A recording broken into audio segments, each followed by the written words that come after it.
Hey everybody, Brian here, and welcome back to Double Barrel Cinema. Tonight we are lighting the fire for Superman 2025, and we're doing it with two very different takes on what it means to be a hero. One film, the modern myth and legend, the other, dark mirror reflection.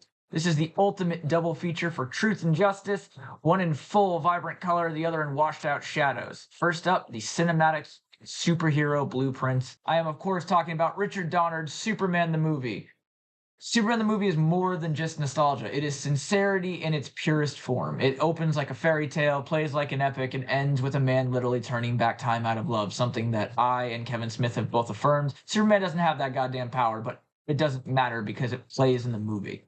Christopher Reeve isn't playing Superman, he embodies the role. Not because of his strength, but because of his compassion. There is a reason that people consider him the benchmark standard despite everybody else's and all the other modern interpretations. In fact, with the exception of Henry Cavill, who had his own unique approach to it, given the material he was given, everyone's just tried to be Christopher Reeve, for better or for worse.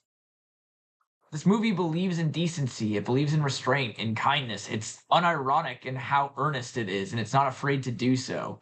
And let's be honest, the John Williams score is so iconic, James Gunn just ripped it off to do in all the marketing for the new movie.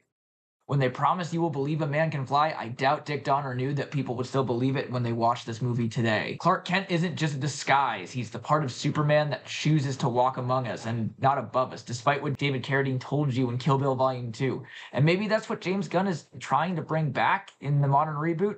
The idea that you can be powerful and good without apology. But earnest and good comes in very different shades, and the second part of tonight's double feature is that dark origin story hidden in the basement, and it's actually something probably a lot of people weren't expecting. M. Night Shyamalan's Unbreakable is a slow burn meditation in discovering you're different, but not necessarily destined for greatness. Bruce Willis plays David Dunn, a man who survives a train wreck with zero injuries and spends the rest of the film quietly unraveling why. M. Night Shyamalan has a very public history on his track record with movies. This is his best movie.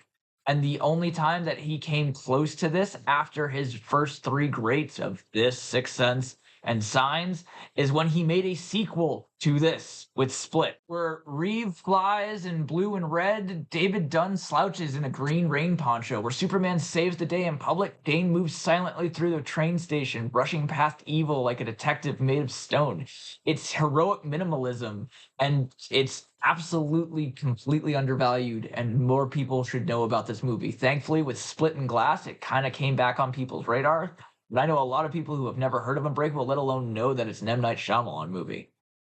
Both movies are very different, but they both ask the same question. If you had power, absolute real power, would you use it to help people, or would you be too afraid to try? Ultimately, what ties these two flicks together isn't flight, it isn't super strength, it's choice, the decision to do good when no one's watching. Superman makes you believe in the ideal. Unbreakable makes you believe it could be hiding next door. In a world obsessed with power fantasy and grim dark heroes, these two films whisper something rare. Kindness is the real superpower, as cheesy and after-school special as that sounds, and you don't need a cape or a costume to do anything extraordinary. What do you guys think about this week's Double Barrel Cinema? Is there another movie you would have picked instead? Are you surprised I didn't go Man of Steel for the contrast? Because I will be completely honest, I am not against what Zack was doing, and I think that there were a lot of outside factors that hindered his success. But when it came time to make a double feature, you have to go with the classic, and I wanted to give you guys something unexpected, which is what the entire point of the show is. Remember, greatness doesn't always wear a cape. It sometimes just opens the door for someone. Tune in next week where we are going to do probably another superhero movie because there aren't enough of them coming out. And I have something unique planned for Fantastic Four.